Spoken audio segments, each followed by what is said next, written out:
Good evening, everybody, and perhaps good morning to Chris. I think Morning. the only one who's not in the Indian time zone or Asian time zone rather now. And so, oh, I see Farhad as well. Uh, Farhad is somewhere in the middle. So good afternoon. Thank you. Good to see you, Punya. Thanks. Likewise, thank you. So, welcome to today's session. I'm going to start off with a very quick introduction of what this body TOC is about, give a quick orientation into today's session, introduce the spectacular line of speakers that we have. Hi, Charushila. I also see another member from the UK time zone. Yay. And then we put forth a panel discussion today, which is non-scripted. The idea is to have a very open, candid, heartwarming discussion on this topic, which is very, very close to my heart. Gap year. I'm not a gap year student. I haven't worked with too many gap year students as a college counselor, but I've recently come across some phenomenal success stories of gap year students, and that's when we decided to do this session today on this offbeat theme. A lot of people are talking about the rat race of getting into college, getting into the workforce, etc., but nobody's really talking about taking a pause and accepting the fact that it is okay to sometimes take a pause.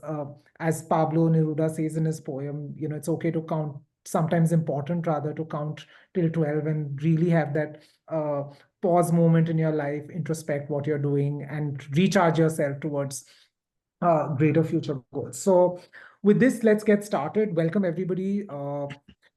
What is TOC? Who are we? So TOC is a thriving community of educators, counselors, university representatives, industry professionals who've come together with this shared goal to create some meaningful conversations, learning opportunities and connections in the education space. What do we do and how do we do it differently? So we host engaging sessions like this one, hopefully, covering everything from career paths to industry trends to offbeat yet crucial topics. Again, like today, we create learning opportunities from flash talks to really in-depth expert panels, all designed to broaden perspectives and spark ideas. We believe as a community that knowledge should be shared and not hoarded, which is what makes, I think, TOC different. I'm not putting TOC on a pedestal, but just saying that it's been my personal lived experience of having seen the kind of discussions that we have, how everybody is so forthcoming and so selfless in sharing what they know. It's not hiding that, in your closet and protecting it and nurturing it, but it's really spreading it out with the community folks like all of us. So that's what we do at TOC and what makes us different. Now, why L&D sessions like the one we are having today? So the world is changing fast. Career paths are no longer as linear as they once were. Options are also not very linear, which is why today's session, it's not like do your high school, get to college, complete college, get into the workforce. It's okay if you don't want to immediately get into college from high school, explore a gap year, see what you can do with your life, see what are the skills that you need to hone. You've felt burnt out through that IB program. It's okay. Travel around, make some friends, do things in an unconventional fashion. It's absolutely fine. So, which is why we do these sessions, because we want to see what are the various innovative options that exist around us today, learn from people. The L&D series is here to demystify these new trends, to bust myths. A gap year student is not somebody who's a loser or who didn't get into a great college, right? There can be super high achievers also doing it. So to bust those myths up, to equip people with insights that actually matter, and to ensure that we have the legitimate speakers who have a lot of experience and depth of knowledge to be able to share something on a topic. Kudos to today's lineup of speakers, where each person is coming up with so much experience in their own lives, and when they talk with that experience, their words definitely have a huge weight.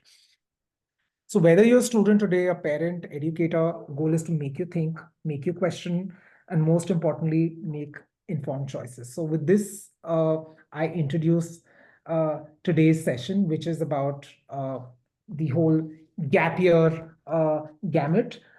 We are going to be addressing this elephant in the room today about gap years. Uh, so you say gap year, and suddenly everybody's imagining a very, very slippery slope to eternal unemployment. You'll have aunties go like, "Beta, what will you do with yourself, with your life for a full 1 year?"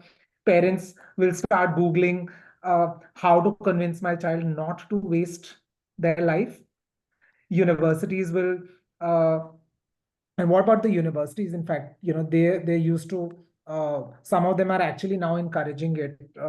I think Chris or Viraj today might be talking about how their program is working with some Indian universities already, which are supporting this whole gap year. So it's universities are also no longer feeling that insecurity that, okay, I'm going to be losing out on this one seat where the student committed to us, and suddenly now the student is deciding not to come to us because the student is going on a gap year. Right? So let's look forward to learning a little bit more about it. Uh, yeah, so this is what we will be discussing today.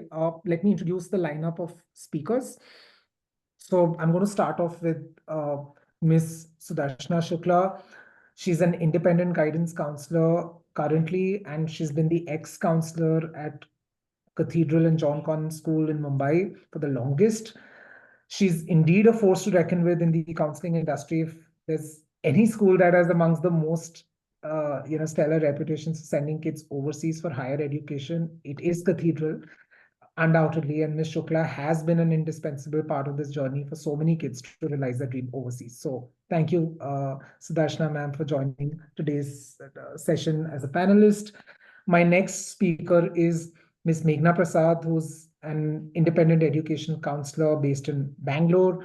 She's the co-founder of an independent educational counseling boutique firm called The Collegiate Path, which she co-founded with a partner, Amanda, who's based in Singapore. And together they work as a tag team to ensure that the students are counseled in a highly personalized fashion and get stellar college admission results.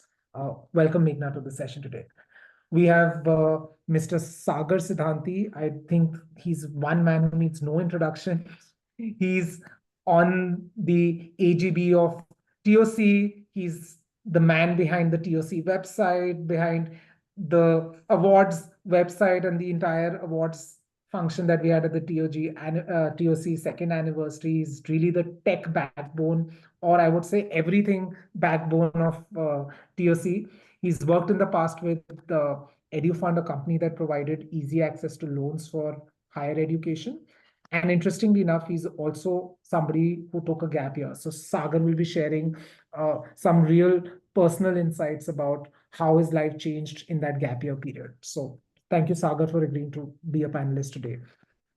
I have Miss Suchita Ori, who's a renowned education professional, and she's also a parent of a gap year student. So she will be on the other side as Sagar here, where Sagar took a gap year.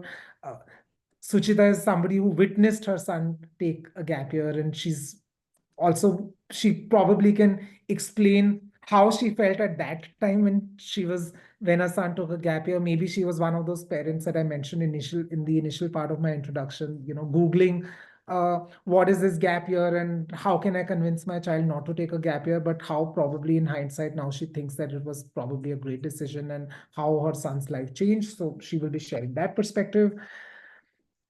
I have Mr. Chris Whittle with me. Welcome, Chris, sir. So a quick introduction on him. In his 50-year career, yes, that's right. 50-year career, Chris founded and led 5 education and media endeavors, collectively employing over 8,000 team members.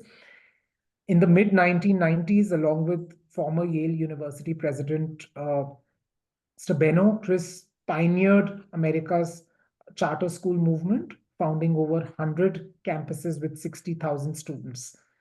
In 2012, Chris co-founded and led Avenues, the World School, which is now one of the largest private schools in New York City, with important campuses in Sao Paulo, Shenzhen, and Silicon Valley.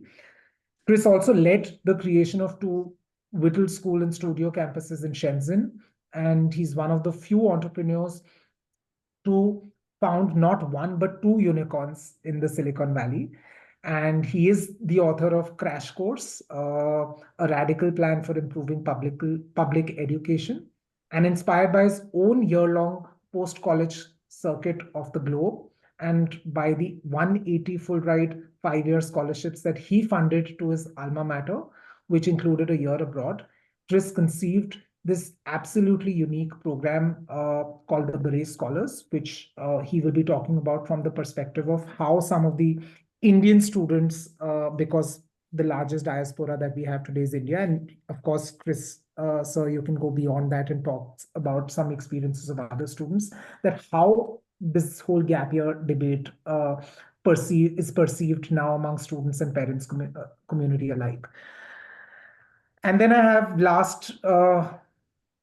Viraj Bakliwal, who graduated from TSRS Malsari in 2020. I'm very happy to have Viraj on the panel, also because I have had the great fortune of mentoring Viraj. He was my student who worked with me at Shriram and then graduated from NYU recently, where he pursued psychology and business. And he was recruited by Beret Scholars. So he's on his OPT. Yes, it's real. People do get jobs in the US. Viraj did get one. He's at Beret Scholars right now as a recruitment associate, and he'll also be talking about his experience of working with families and what kind of questions they come up with the moment he talks about gap year and how he tries to bust those myths out and share some insights.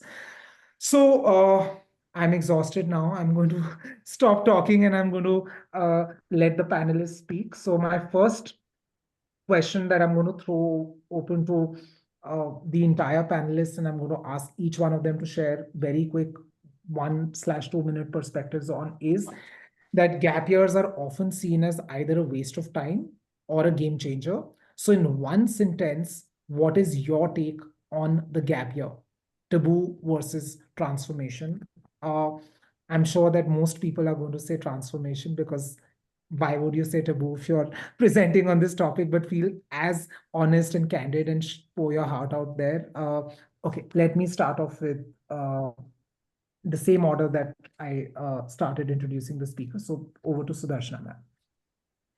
Hi, thank you so much, first of all, for having me at this panel. And I'm going to make it really short because my eyes are on the clock. So my sentence in response to your to this very, very relevant topic is based on individual case-to-case perspectives.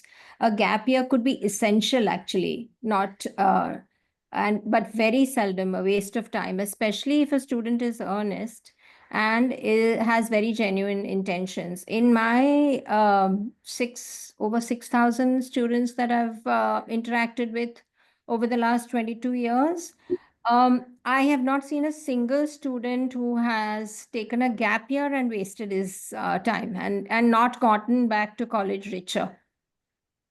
Sure. Thank you so much, Ms. Darshana.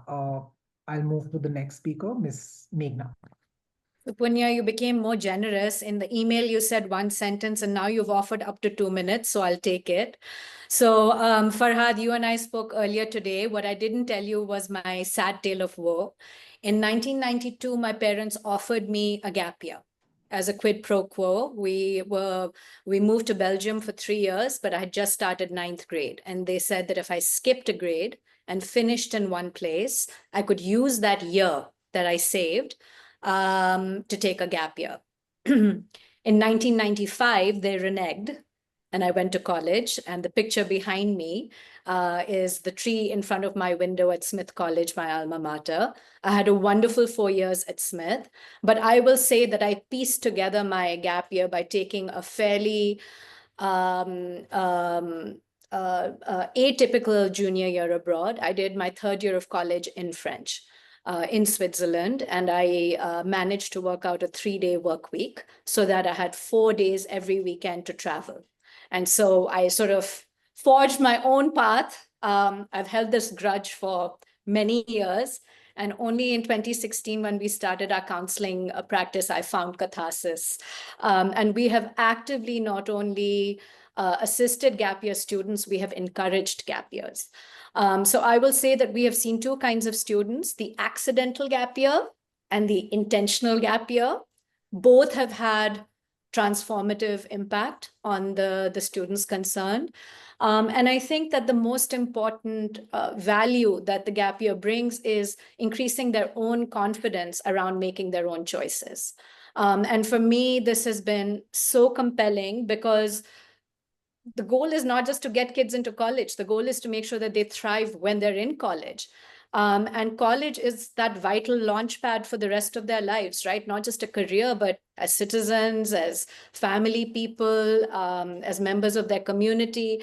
And so doing it right makes all the difference. And, and I think later questions, we can talk about some of the outcomes. Sure. Thank you, Meghna. By the way, you were quite receptive to my generosity because you exceeded. Okay, I'm going to now get Sagar to share what he feels. Thank you. So it's interesting, I think I'll answer this in a way. I recently read this little thing. It was about perception and perspective. So when you said, if a gap year is looked at as a taboo or transformative, I think when people perceive it, in people's perception, a lot of the times it's looked at as a taboo, because I've personally faced that. I'll get more into that a little bit later.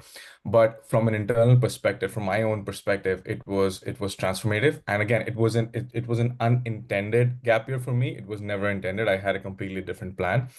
But once I got into it, it was completely transformative. And I think it goes a long way also because that's the kind of person who I was, because I knew that I've got this sort of empty year ahead of me. It's completely unplanned. I have no plan of action because everything I had went out the window. So I have to make something of it. And being a person who cannot sit idle, as a lot of you know, I was determined to make something of it, and I did make something of it. So I think it definitely can be transformative, and if you have the right support system, if you're able to get that in, then it definitely goes a long way. And yeah, I think as far as it goes about taboo, it's just that people again feel that if you're sitting idle, you won't be able to do anything, which is actually not the case. Sometimes sitting idle is important because you need to take your mind off of the sort of rat race that you're in, or the things that you're just trying to do that have been decided for you by other people, and you need to sort of discover your own zone and then see where things take you. So that's a little bit of on my take. Thanks. Thank you, Sagar, for those insights. Moving to Suchita. Thanks, Punya. Really, resonate with Sagar on that. I think most of my answers are going to be rather unconventional, Punya, and you know that because you know me, you know my son. I think a gap year is, it changes lives. It literally changes lives because it changes a child's perspective as well. This is a child who is learning to eventually become an adult, and there's been too much pressure through those years in school, too many expectations. I was very, very sure that, I had made it mandatory for my kid that he would have to take a gap year. It so happened he chose to take a gap year a little early, but that's another story, and we'll get into it later. But since the question really is putting it in one statement, I think it's life changing. And keeping in tune with what Sagar said, I think this whole thing about planning a structured gap year, etc. Yes, it's good to have structure, but it's also good to have some off time, because there is a lot that you can learn by doing nothing. It's so important, and that is really the pause of this conversation, I think, because that helps you to move forward. Thank you, Suchita. As Bhakti's mentioned rightly in the chat box, something beautiful that I just read: nothingness is everythingness. Yeah, which I think resonates with what everybody else has also said right now. Okay, moving to Mr. Chris now. First, Punya, thanks for organizing this. It's a pleasure to be here. Right now, 102 students at Beret are doing their gap year. I'm joining them on Sunday in Africa in the 5th segment of their year. And I'll just speak for them. And what we see from those 102 students from 40 countries is the power of a year that is well structured, that, by the way, combines what some of the prior speakers said, structure and freedom within the year. And all of them are reporting transformative experiences, and all of them believe that this year will mean that they get so much more from their college experience, and they go into it in an inspired way as opposed to exhausted. They go into it with a better sense of what they want to do, and they go into it with actually a competitive advantage, that they have done something that none of their other peers have done. So I would go, gap years are definitely transformative. I did one myself over 50 years ago, and it was one of the most remarkable years of my life. Thank you so much, Mr. Chris. Viraj. Hi, everyone. Personally, I didn't take a gap year myself. As Punya already told you, I went straight from high school I went to NYU. But I just think, personally, I believe that I've seen my friends around me who have taken a gap year and have really benefited from it, way more than probably the ones who went straight to college did, because they were more streamlined into what they wanted to do and what their passion was, what their talents were. And I feel like they have that edge over the ones who didn't do that. So I personally think that a gap year is transformative. But I resonate with Sagar in terms of it's all about perception and the structure and the discipline that you have within yourself to hold yourself accountable to do something with that year. So as far as taboo is concerned, I mean, I think that Indian parents, I mean, forgive me for being colloquial, but I just think Indian parents hate seeing their kids do nothing and sit in a room. And that's never going to change unless we show them what exactly we have planned out for the year and what we plan to do and what we're passionate about. So yeah, that's my opinion.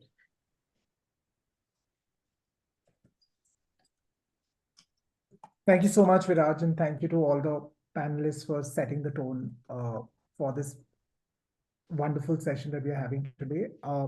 Now, what I've planned is I'm going to be dividing all the panelists into groups. So first, I'm going to start off with Sudarshana and Meghna, where I'm going to be throwing some questions that they don't already know of. Yes, it's not scripted. So I'm just going to be throwing some candid questions at them, asking them about their perspectives on gap year. Then I'm going to be moving to the parent and child perspective. So, or parent and student perspective. So I've clubbed Suchita and Sagar in one bucket, and I'm going to be asking both of them some questions. And then I'm going to be moving to Chris and Viraj, who are running a gap year program, and understanding from both of them about some of the challenges that they have faced in taking the gap year thought process to the students, and some of the success stories of students who've done the gap year program, right? And then after this, I've planned a very interesting quiz where I'm going to be throwing some questions at the audience about people who've taken gap years, successful people, some that none of us may already be aware of, and just understanding how their lives actually panned out when they took a gap year. So let's see who wins that quiz. And then we'll open the floor for questions. So first bucket of independent counselor perspective from Sudarshana and Meghna. My first question is to Meghna. So Meghna, in your experience, what are the most common reasons students choose to take a gap year? And are universities today more accepting of it than before? Say when they write to the university that they may not be able to join and they're taking a gap year. Sure. These are great questions. On the first, I'll say that there are really two reasons why students take a gap year. One is further exploration before the next step in their lives. And the second is to strengthen their college readiness in some way. And some of this is an outcome of applying and feeling unsuccessful with that round of applications. And other times it's feeling that they just didn't have their act together to apply. And in other cases, it's very much planned and thought out that they don't want to apply in their senior year of high school. So within exploration, I'd say we have spent the bulk of our time exploring two aspects. One is different college destinations and types of college experiences. So before making this leap, which by the way, for most Indian families is the single biggest financial investment they'll ever make in their child. Many of our students feel very feel the burden of this investment, right? And say, I want to make sure that it's going to the right place and that once I get there, I actually make full use of it. And so exploring destinations is one part of it. Exploring interests and validating those interests is another part. It's shocking how many students come out and it has nothing to do with curriculum. We've had IB students come out of IB pathways who felt constrained by their subject choices and felt, did I choose because these were my options, or is this actually a real choice that I exercised? And so exploration is one big bucket. The second bucket is strengthening. And getting college ready. And one bucket would be academic strengthening. So we've had students who didn't have time to do standardized testing who do it then. We have some who've retaken exams, who've done that. Many of them choose to do other kinds of academic experiences. So, with the new time, they can do mentored research. They can take a variety of courses to test their interests with a very low opportunity cost, right? And they can quickly validate what they'd like to do. So this is one bucket. And strengthening the other side. So many of our students, especially some who were in the JEE prep pathway, had no time to do anything other than study and take tests and exams. And so for them, it's a chance to play state level basketball, or to take an idea that they had to a venture stage, or to scratch some other itch. We have one student who's just working on his rock climbing, right, and trying to get to now level 7C of whatever the French scale of rock climbing is. That's a life goal. It's important for him to reach that. So I think the strengthening is the second big part of it. As for colleges, look, the data is there. So there was a very interesting article published in Harvard Business Review in November last year. And it quotes a variety of studies, the most significant one coming out of Middlebury College on outcomes. And the fact is gap year students perform better academically. They're more motivated and have a lower mental health burden. And they're more likely to take on leadership positions. So if you're looking for a very outcomes driven analysis, the data is there to support it. Super. Thank you, Meghna. I definitely agree with the two reasons that you've mentioned. So academic readiness, cushioning yourself and preparing yourself for that rigor, and exploration. And I look forward to reading the particular article that you mentioned, which is Share the link. I'll share the link in the chat. And I'm happy to share it with all the speakers today, as well as all the attendees today as well, and they can go back and read that particular article. Thank you so much. My next question is to Sudarshana.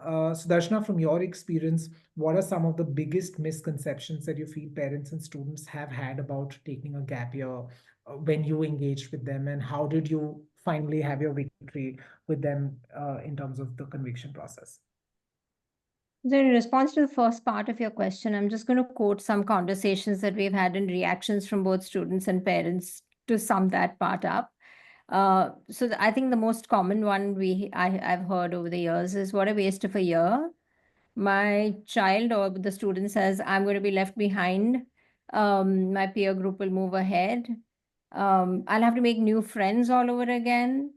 We'll miss out on all the fun trips over Thanksgiving and spring break, right? Catching up and hanging out with my friends, I'll miss on that. I'll become, what if the parents' concern is the student will become lazy, will indulge in excessive sleeping, eating, gaming, and keep odd hours of sleep. Will feel like a failure, will be judged by his peers as being incapable. What will the others say or think? So I think there's a lot of societal pressure to conform culturally. So I think that's a odd one there. And what if there's, so I think this probably merits some attention, which is what if there's a loss in academic momentum in a gap year? Will they be able to hit the ground running if they were to take a gap year and get into a rigorous academic program? And while most of these concerns stem from societal and cultural pressures and some regional influences, I feel parents often feel that it's best to finish studying as quickly as possible so that they can settle down. I don't know what that settling down even means in this time and age. But in response to that, so these were some of the reactions I got from parents. In response to this, I always felt that if a child is not ready or a family is not ready, sometimes even they are not ready or have gone through some financial upheaval or personal loss, it's best to take a break. And when they go to college, anyways, you have to make new friends. The whole intention is to blend your mix into the new system and make new friends. And in the US system, frankly, there is no classroom or year by year transition uh, in terms of friends, keeping the same friendships, right? Because sometimes you're taking freshman year electives with upper division classes as a freshman year student. So just giving them that perspective that, your child has not had a moment to breathe, and give that time. And it's not, and I also used to share a lot of examples which are coming up. I'll share some of those thoughts with you, where I've never seen, at least, I don't know, maybe I'm fortunate, but I've never seen a gap year being wasted, never. And I always feel the student has come out much stronger. The parents feel more confident about sending them because there's so much clarity in what the student has, how the student has evolved, even if it's just 9 months. Unfortunately, like Meghna said, I've not really dealt with a student who's taken a gap year because of poor grades. So I've only experienced gap year students who are high achieving students, and maybe that's just been the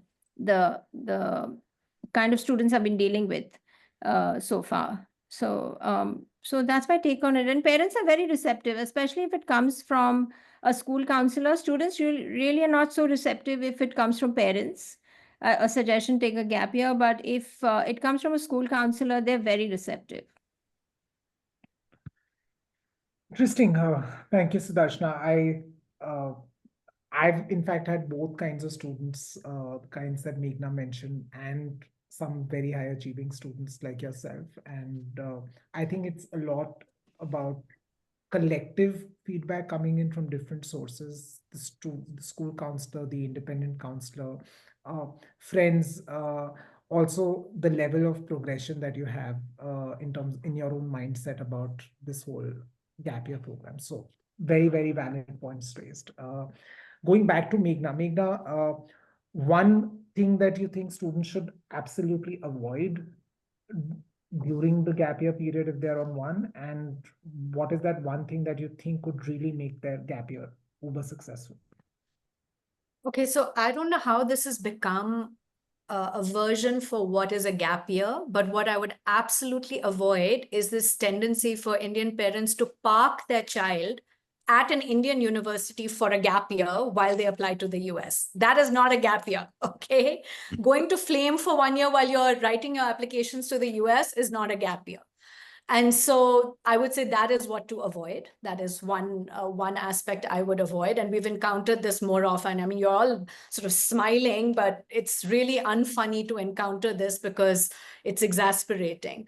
So this is what I would avoid. I think what I would encourage, and we've done this with many of our students, is to have an immediate plan for, say, if they're finishing in the IB for June, July, August, just to have that momentum, but to pause and reflect. So this idea that has been shared by others, including Suchita, that you have to have an experience, but you also have to have time to just be, self-reflect, and also accidentally stumble into things. And so the way we've done it is to make sure that the expectation is set, especially if they're applying, that there's stuff to get done between January and December, but it's iterative. We pull up after each experience and say, well, how did that go? What did you learn about yourself? Do you want to do more of this, or is this about as much as you'll ever want of this experience? And so that iteration is what I would really emphasize. Sure. Absolutely well said, Meghna. In fact, I don't know if the entire audience here is aware that students who are Singapore citizens have to do the national service. It's a mandatory 2-year contract that they sign with the government, where they have to do and there was a lot of debate going on a few years ago whether it should be uh, people should the authorities should continue with this or they should abolish it. And then they went back to data and they realized that students, if they're not immediately put into another educational mode, which is conventional education, where they're doing something around skill building, which they tried comparing. In fact, I'll also try pulling that article out and share with everybody, where they compared that, in fact, to a gap year, and they saw that there was so much merit in doing that particular program and then joining university, in terms of the skills, discipline, momentum, pausing, so many other things that come along with it, how it helped Singapore citizens become such great world leaders. And that's why they were firm that that's something that's never going to be going. They definitely want that pause after high school before students join university. So just I wanted to add that one data point. Okay, moving again to Sudarshana. Sudarshana, if you can share any 2, 3 amazing success stories that you remember over years, specific ones where students took a gap year, and what circumstances encouraged them or forced them to take one. Actually, many, but I'm going to stick to 3 examples. One was a student who was 1 year young for his class, and he was always playing catch up.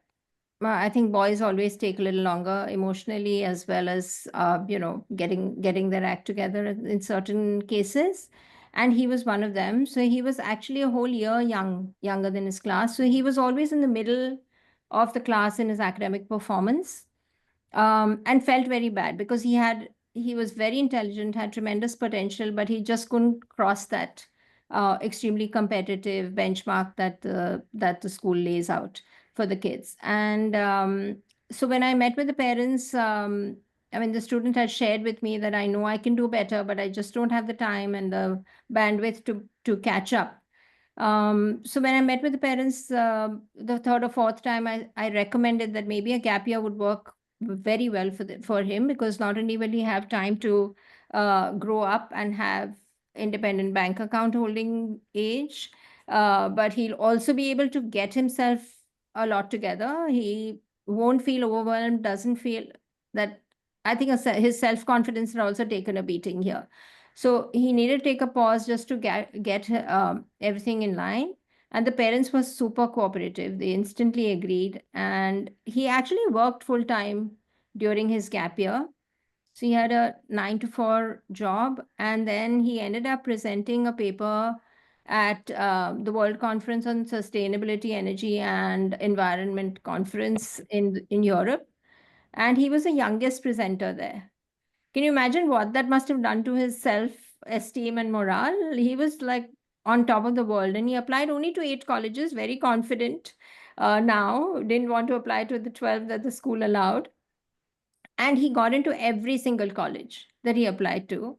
Eventually, he had to make a choice on his own. He had to make a choice.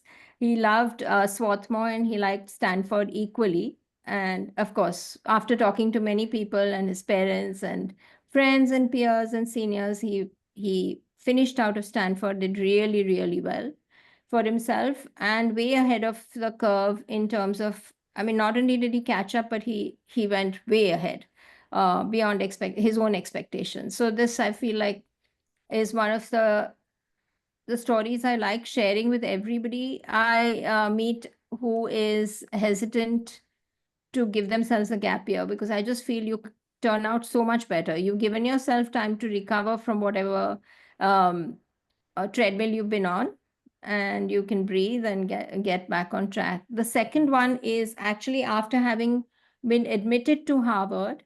This young girl decided to take a gap year and defer her admission by a year, and the college allowed that. So she attended college a whole year later. And the reason she did that was from grade 8 onwards. I was in touch with her right from grade 8. And she was on a roll from grade 8. She was a very high achieving student, very engaged, wanted to do literally anything and everything that came up, and did really well in it. So it wasn't like she took part in everything and didn't do well. She really did well. So she was one of those high achieving all-rounders. But at the end of year 12, she wanted to take a pause. She wanted to give herself some time to sing. She was a singer, so she wanted to now pick up on her talent.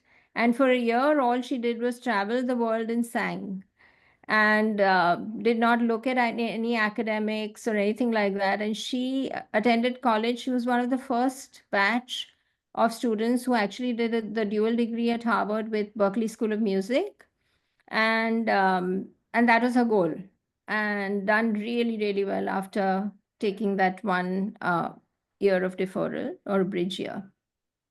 But she had a very structured plan for the whole year. She was one of those A type who didn't do anything without a structure. But this time the structure was, pursuing her talent rather than pursuing just academia. And the last example I have was a student in the UK. She'd gone into medical school. Again, because she was an IBDP student, had to take that extra physics subject as a certificate to be able to do the MHCET and so that she could come back and practice. So she was burnt out. That girl must have lost, like, I think anyway, to begin with, she was very scrawny and she looked like a skeleton of herself by the time she finished school. So on her own, she said, I'm not ready to go to college. I just want to take a breather. I want to just chill, literally. So she Sure. picked up on her tennis. She ate well. She recovered from all the missed time on family, on friends. She didn't do anything structured. She just had a jolly good time and went back to college to pursue medicine and did really, really well. Thank you, Sudarshana. That was brilliant. How you still remember vividly stories and so many more, that at some point I would like to catch up with you and get to know a little bit more. But thank you so much for sharing. Moving on to the next bucket of Suchita and Sagar. My first question is to Suchita.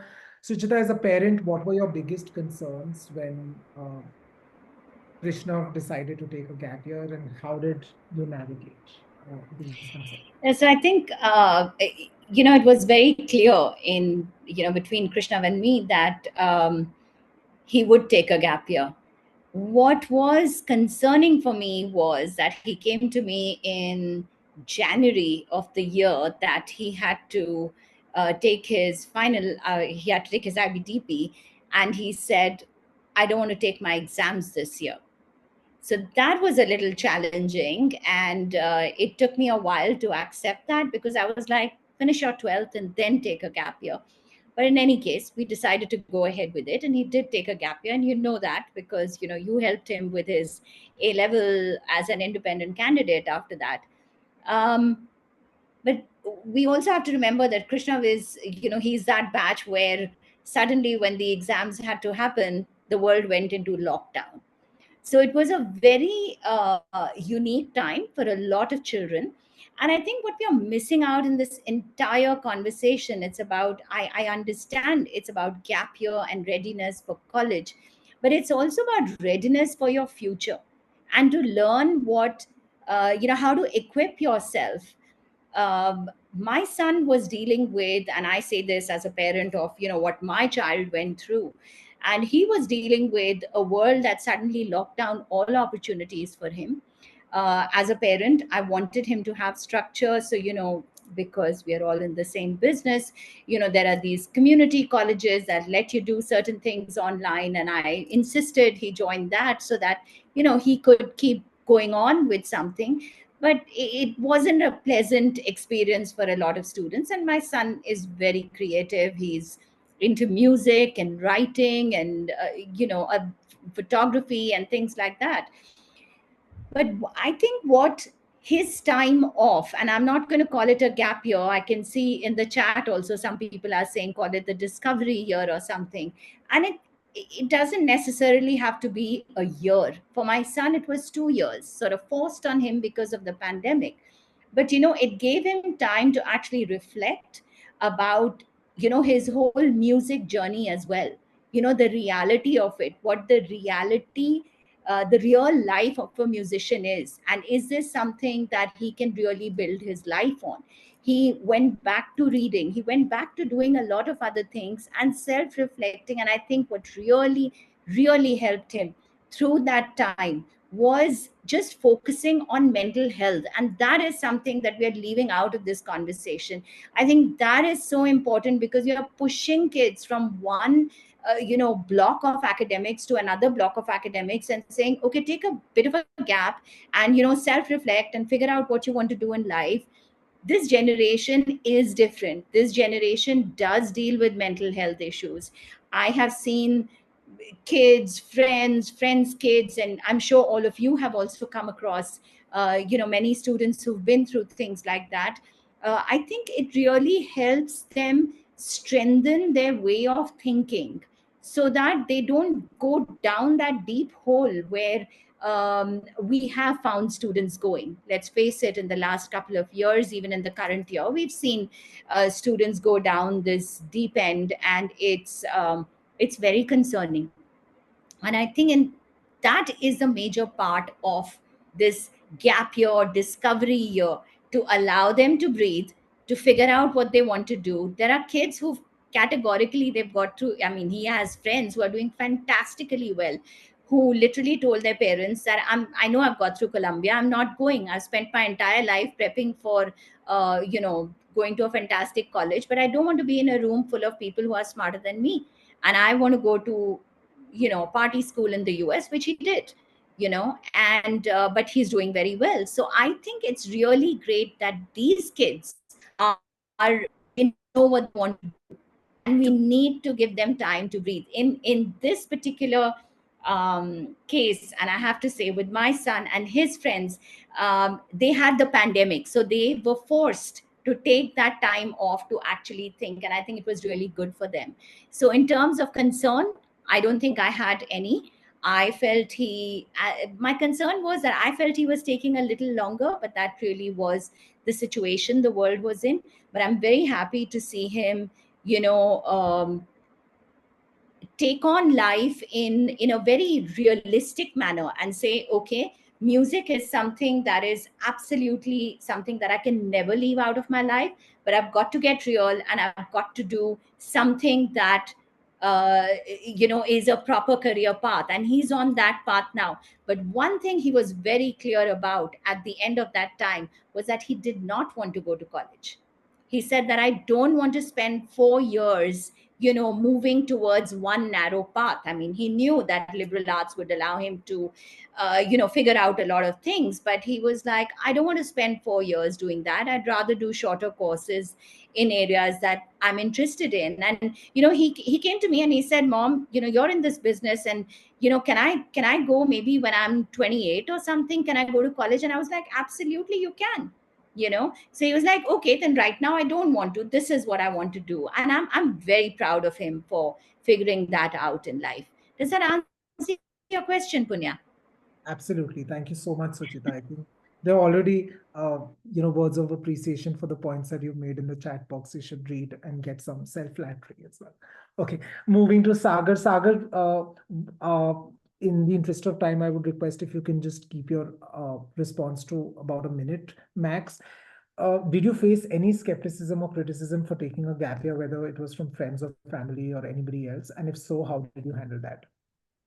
Yeah, that's a really interesting question. The short answer is yes, I did. But there's a slightly longer answer, and I'll take that full minute to explain that. A little bit of a background about me. I was an international student at high school level. So, and I was in Japan for about 10 years. I was an IB student there. So when I finished high school, I was supposed to go to the UK because I wanted to study journalism, and I was accepted into a few universities, but there were certain circumstances because of which I wasn't able to go. Not that I regret any of that, but it was ultimately my decision then to come back to India. Now, because of obviously the results of when the IB the IB results come out, I'd missed a lot of the deadlines of universities in India, which led me to the gap year. Now, there was a lot of support from my parents because it was kind of like an umbrella support where they said, oh, it's fine, we'll figure it out. But now that I look back at it, it's also kind of dangerous because what exactly does that support mean? You know, we all have to kind of figure it out. They didn't know what was going to happen. I didn't know what was going to happen. So from that part, yes, there was support. When we came back to India, there was a lot of skepticism. Again, of course, from a lot of family, because they were like, what are you going to do? And then then the advice started coming in that, oh, maybe you should go for BBA or maybe you should go for engineering, without knowing anything about my skills I don't like. And the other interesting thing was, I told them that there were 3 students in my class of graduating class who had taken gap years. And mind you, there were only 12 students in entirety in that class. So that's about 25% of my class who took gap years. One student was a South Korean, so he went into the army. They have to do a 2-year service. And the other person was Australian. He just wanted to chill out. And he was like, I'm just going to go back home. So there was a lot of skepticism, but I think I was able to sort of keep that aside and power through, because I was determined to make a lot of that year, which I eventually did. So yeah, I think for me, the gap year worked out really, really well. Thank you so much, Samit. Okay, moving to now Chris and Viraj. I'm going to throw questions collectively, and any one of you can volunteer to answer these questions. So first is, we're seeing an increasing number of structured gap year programs in India and overseas, and great traction within India to participate in one of these gap year programs. So why do you think there's a rising demand for these gap year programs? And feel free to answer from the context of the Beret Scholars Program, if you'd like to. I'm gonna try and tackle this a little bit personally because, well, I think I'm more inclined to India than Chris is, at least. So I think that in India we have this kind of we kind of have, like, in a poetic way, we have our destinies laid out for us. As much as there's a lot of progressiveness and there's been progression and things are changing, but there is that sense of, okay, you go to school, you go to college, you come back, or you get into a profession, or join the business at home. But if we have that step in the middle, let's say a gap year, for lack of a better term, it could add value to this destiny. And I believe that in India, and the Indians have begun to get onto the bandwagon of gap years, and the taboo against them is breaking, because people from Europe and the US haven't had this taboo around gap years for a long time, compared to Indians, at least relatively speaking. And it's slowly but surely it is breaking. And one of the reasons that it is because there are better, safer, and structured programs that help bridge that gap between even the Indian education system and liberal arts universities in the US. I did IB in school, and even when I did IB, it's still taught in the Indian way. Whether you do ISC, whether you do IB, whether you do A levels, it's still taught the way that Indians are used to being taught. So it still doesn't prepare you the right way for an undergraduate degree. Like, I still, even though I went through the program and everything, yes, I was more prepared than my ISC counterparts, but I still wasn't. It did still hit me as something I hadn't done before. So I do think that having these structured gap year programs like Beret have led to an increase in demand for the gap years in general. Thank you, Viraj. So from what you've observed, what are the skills or experiences that students gain during a well-planned gap year program like yours that they may not get otherwise? Chris, I think you're muted, Chris. I said I'll take that question, Ponya. One of the panelists mentioned the word confidence, and my own view is that confidence is a skill that informs and transcends so many other skills that we want our students to have, because a belief in themselves is something that drives their success in their career and in their life. And gap years done well create a tremendous amount of confidence that students go into the next phase of their life with. The second thing I would say, and it was also mentioned by panelists, is it is a year. It used to be that knowing your country was enough, and that cultural literacy was understanding where you were immediately from. Today, it's important to know the world and not just Europe and the US, but South America, the Middle East, Africa, India, China. For a student to really be culturally literate in these days, exposure to the entire world is important. A third, I wouldn't necessarily call it skill, but gap year students go into their college experience better informed, more inspired. Leading universities throughout the United States know this, and that's why, example, when you receive your Harvard acceptance letter, in the acceptance letter, Harvard encourages students to take gap years because they know that students that do perform better at Harvard. So I think it helps inform their year. The final thing I would say is this is a year that you are not likely to get again, and that the chance to take time away from all the obligations that begin to happen to us all in life. This year is a precious moment for self-discovery that does not return or typically return later in life, because careers and families and mortgages, they all pile on to make years like this very difficult. Thank you so much, Chris. I'm sure all of us counselors will be, having a deep dive into Harvard case studies and looking at how students with gap years have seen success, not just at Harvard as students, but also in the entry process in the beginning when they're applying. So thank you for sharing that nugget of wisdom with all of us. Before I open the floor for questions, I can see Vikram Anand here, who's a sports counselor, sports admission counselor. So Vikram, can you share any insights on how college admission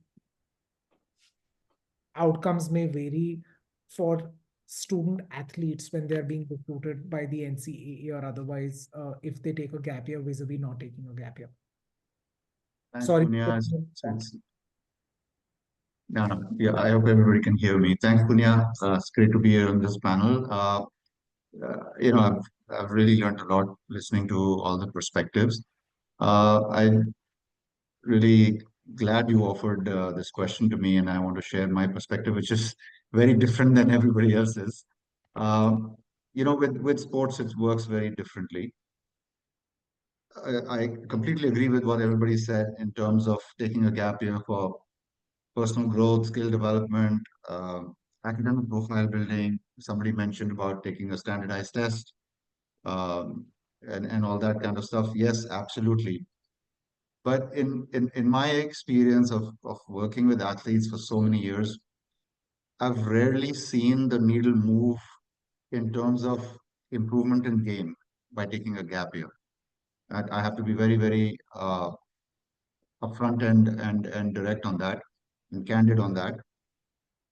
From a sports point of view, the only advantage I would say would be if you're getting exposure to a higher level tournament, or uh, a match that you weren't able to play, a particular tournament that you weren't able to play, which you thought was very crucial to your growth and development. That, yes, but I've had lots of kids who come to me and say, oh, I couldn't get selected for the state team, and maybe next year I will. I wouldn't lay my bets on that, unfortunately. I mean, that's something that I feel that it's very honest to have. It's very important to have an honest self-assessment, and sometimes sports can be very brutal and very unforgiving. So taking it for the right reasons is very, very important. Um, Sometimes gap years are taken for injury recovery. I have a very interesting story. I'm going to try to keep this short, Punya. I have a very interesting story where a student of mine got recruited to a football team, and he was supposed to go to college in 2024. And in January of 2024, he tore his ACL. He had an ACL injury, which is very common in football, but that injury takes 6 to 8 months to heal. And the parents were, they were distraught. They were like, "What do we do? Let's take a gap year." And we decided to get on a phone call with the coach and tell him that this is what's happened. I don't think he's going to be ready to take the field when he joins college in August. And the coach he was like, "Absolutely fine. There are people who get injured. There are people who are injured on my team. You come in, you rehabilitate, you get on the field whenever you're ready." His scholarship was not taken away. His spot on the team was not taken away. He's happily playing today in 2025. So it's very important to be upfront and honest with coaches. As far as the NCAA rule that you mentioned, taking a gap year during high school is very risky. That I would not advise at all because of the NCAA N7 rule. You have to complete uh, 10 of the required 16 core courses within 7 consecutive semesters. That rule is in place so that nobody takes a undue advantage of taking a gap year and becomes a better player as compared to everybody else who finished high school in 4 years. So no gap year during high school. I would never advise that. A gap year after high school, that really depends on what the goal is. But if the goal is that you're all of a sudden going to improve in the 6 months because you finish boards in March, April, and you're going to get recruited again over the summer, there's hardly any time for improvement. Thank you, Vikram. I think that was an interesting point, which deviates us from the opinion and perspective that has been shared by everybody else, but nonetheless a very important one. And we need to have these conversations collectively to see for which student it may work and for which student it may not. There is an excellent question that Anjali has put, which is about how Indian universities are not so pro gap year and how she feels that it's more a cultural thing, where in the West gap year is perceived and talked about way more openly as compared to India. And Sudarshana has also commented where she also worked with a mature student last year for Indian college admissions, and she realized that the same is prevalent. So maybe I can ask Viraj or Chris to talk about it, because I believe that Beret has a partnership going on with Ashoka, where Ashoka has come back and said that we advocate for a gap year now, and they're allowing their students to do a gap year program, particularly with Beret. So either one of you, if you want to talk about this, your partnership with Ashoka. Punya, I'm going to give that question to Farhad, if you don't mind. I think you'll have him. Okay, Farhad. Yeah, sure. So I think a year ago we started talking to Ashoka about the program because we got the word out within the Ashoka community, and there was so much interest from the students there. We had, over I think 100 people starting applications from Ashoka, and then after that, when we got in touch with people from the office that kind of promotes certain study abroad programs and things like that, we talked to them about the program, and they loved it so much. They understood the value of it for their students, and so they sent out an email to all the students at Ashoka telling them about Beret Scholars, and therefore kind of started to kind of adjust their frameworks so that students can take a year off if they want.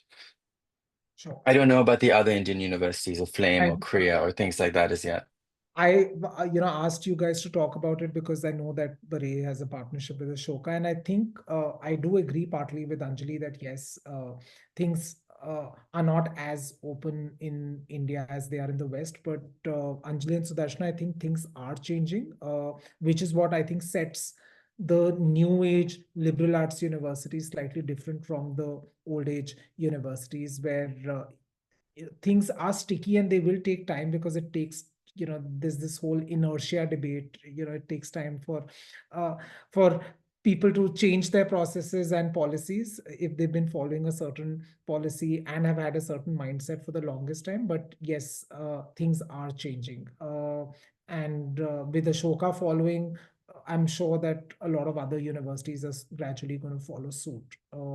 And this is more a post-COVID effect where, in this whole VUCA world, as we call it, gap year is only here to rise, and things will fall into place. I think the whole part about the credit bank also that Indian universities are now going to be following, where credits will be accumulated. You can take a pause anytime, come back later to resume your studies anytime. Gap year is going to become more and more prevalent. This is what I feel as a counselor. Okay, are there any more questions? Feel free to ask questions. I'm going to keep the floor open for anybody who wants to ask any question. I have a few observations, if I may. Thanks, Punya. I'm nearing 40 and I took a gap month last year. And I can just say that if at this age I need to introspect, I cannot imagine how a 15-year-old or a 16-year-old needs to introspect, right? So I think when they finish high school, it's almost the end of a sprint. And when you end a sprint, you need to introspect, you need to hydrate. And I'm not sure why we look at the gap year as, first of all, the nomenclature. I think Farhad put a very pertinent point about the bridge nomenclature, which I think words have a huge impact. The minute you call something a gap, it means something is missing. But the minute you call it something else, I think automatically it starts having a very different impact. So I think we need to question that nomenclature. In 1 month, I sort of discovered so much about myself after an 18-year career. I cannot imagine what a 17-year-old may reflect and think about at the end of their schooling life, right? So when you talk about learning, you say that it's important to pause and reflect, to think about what you've learned and to digest it and to process it and take the key takeaways. At the end of a 17-year-old sort of finishing their schooling, I think that pause is very, very important. We are a country that, for multiple reasons, competes very aggressively on everything. For us, taking a pause is akin to failing. So gaps are, I think, almost equated with failure. And that's a huge cultural mindset that is there. It persists in our society. My sister took a gap year after enrolling in science as a stream many, many years ago. And back then, there was not even a concept of gap year. Everyone just said she took a drop. She took a drop year. She took a drop year. And she said, you know what? I enrolled for a BSc. I hate it. I want to study psychology. She enrolled in Ferguson College. She's a very, very, very successful psychologist at this point. I also think that the structured programs concept, right? It helps Indian parents overcome their mindset and their apprehensions over students wasting their time. So the minute you say that, yes, it's a structured exploration, it automatically makes the parents more comfortable. It makes counselors more comfortable. So I would love to hear of more structured options, if any, within sort of available for students in India or globally, that actually understand the mindset of a student who says, I'm going to take a pause. All right, not because I've got bad marks or I may have not great marks. It's got nothing to do with achievement, academic achievement. It's just got to do with the fact that, can I just breathe for a year? So what are those opportunities for Indian students to be able to take a step back and say, these are the structured opportunities for a student who's taking a gap year. And these opportunities should be comprehensive in the sense that Are they doing a need analysis? Are they understanding the student? Because every student comes from a different perspective and a different motivation for doing what they're doing and taking a pause, right? So any inputs there? And I'd love to know more about Beret as well. Thank you, Punya, for bringing them in because I've never heard of them. And I get so many questions from parents about gap years. So this is a great option for me to share with them. What else is there? Sure. Farhad, do you want to talk a little bit about, like, in a minute, about what Beret does? And Yeah, I'll cover the world in a minute. Yeah, first, what Chris had to jump to another call. There was so much to say on this call, so I think obviously we're right. Everyone has long stories.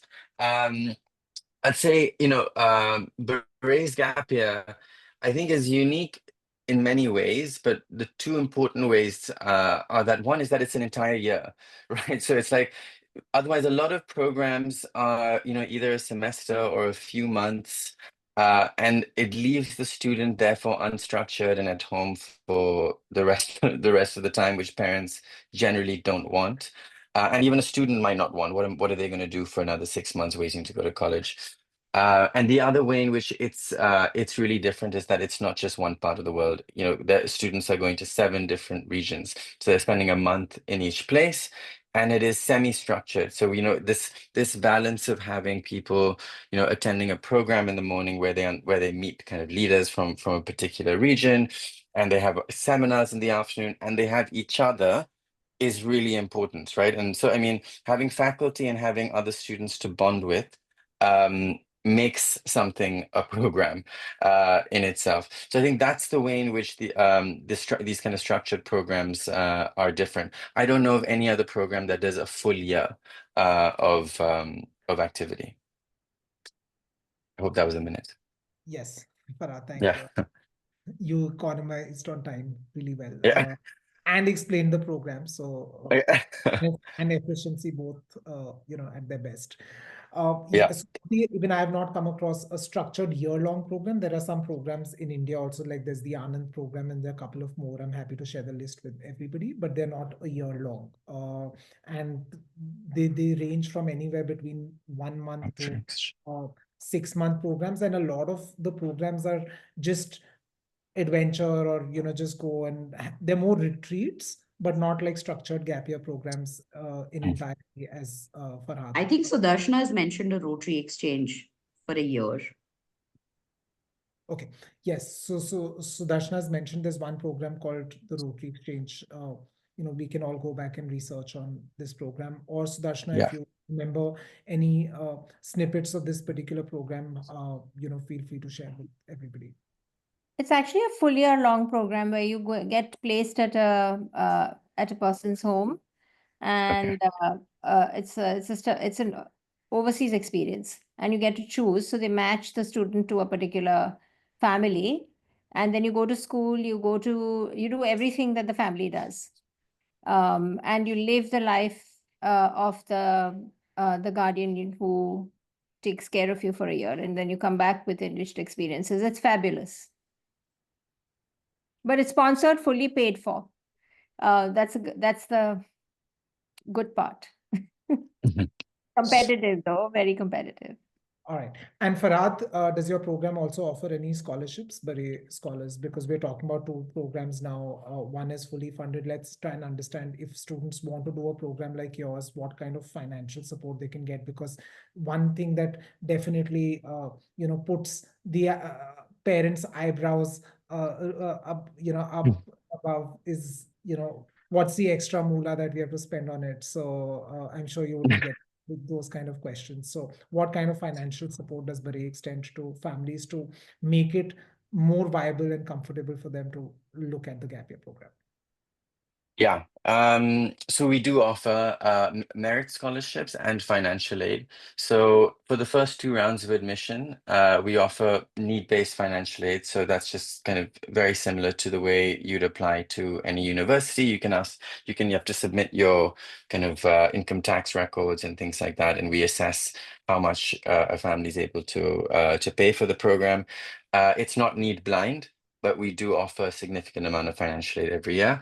We also have competitive merit scholarships. Quite a few students from India this year have also applied for these merit scholarships, which are either 20,000, 30,000, or $40,000. The full price of our program is 94,500. So it is, there are eyebrows that are definitely raised when we say that price, but it is, a journey around the world where, we take care of all your flights and your hotels and your meals. So doing something like this is expensive. But we see more and more people applying for competitive merit scholarships. Thank you, Farhad. Okay, so I have a question for the audience.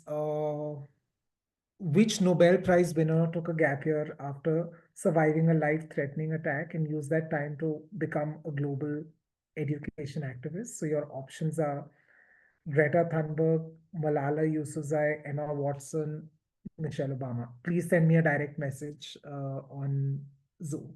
Let's see who gets this right.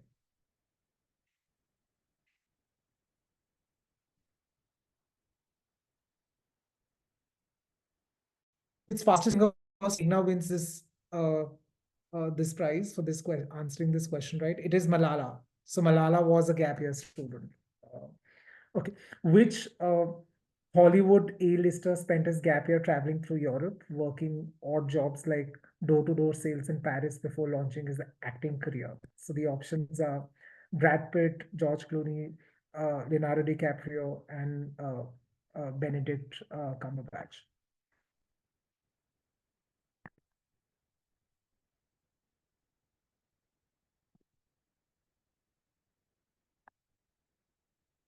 Yes, Bhakti wins it. Okay. This tech guru took time off Harvard, backpacked across India, experimented with psychedelics, and later founded one of the world's largest tech companies. Who is he? I'm not going to give options. Let's see who gets it right. Okay. So Farhad got it right. I'm sure Farhad, of course, knows I it. got it right too. Deepak beat Farhad But by like Deepak gets 10 it right seconds. first. Deepak is the one who wins this prize. Deepak got it first. Yes. No, I was going to say that while Farhad got it right, and it may have been a part of Baret scholars as to why one should do a gap year, he does not win this because this is won by Deepak. Okay. Yeah. Okay. Well done, What do we Deepak. get over here? What are you giving us? Yeah. Other than like Scholarships. regular Everybody is getting a fully funded gap year program at Baret. Whoever gets it. Yeah, exactly. Okay. All right, prepare to shut down I'll Farhad. just There take you go. last two questions. Which British royal took a gap year to travel, work on a cattle ranch in Australia, and volunteer in Africa before serving in the Middle East? Harry. No. Close, but What? not. Okay. Damn. Who is it? Prince William is the answer. Okay, last question before launching this absolutely successful tech company. This entrepreneur took time off to explore AI and programming. Today, it is one of the largest companies, tech companies, where even the Ambanis have invested a lot of money. Who is this person?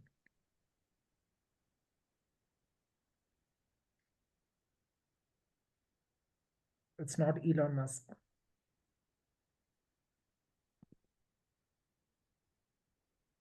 It's Mark Zuckerberg, guys. Okay, so with this, we come to the end of the session, unless anybody has any last words, thoughts, anything that they want to share. Otherwise, we can call it, I could have said a day, but I would say a night now because we've overshot the time. But before we wrap up, any last words from anybody or any questions?